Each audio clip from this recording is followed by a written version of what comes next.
Today I want to reflect on the life and spirituality of Saint Charles de Foucauld, a man whose writings, an example of simplicity, offer profound inspiration for our world. Charles, born into privilege and opportunity, underwent a radical transformation that brought him to embrace a life of humility, service, and deep intimacy with Christ.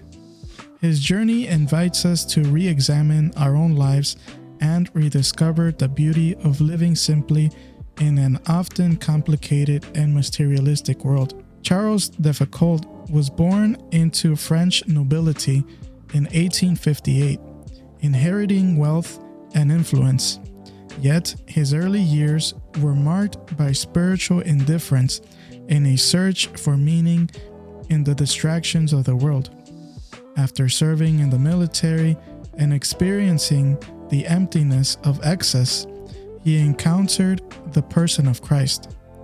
This encounter became the pivot of his life. Charles said, "As soon as I believed in God, I understood that I could not do otherwise than to live for Him alone." His decision was radical.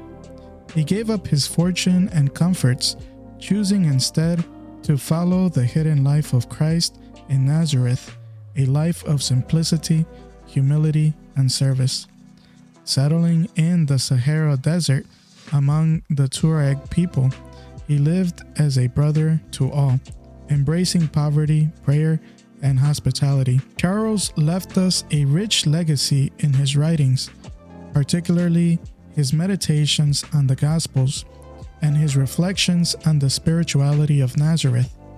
For Charles, the hidden life of Jesus in Nazareth, a carpenter living in obscurity, laboring humbly, and loving deeply, was the heart of the Christian vocation.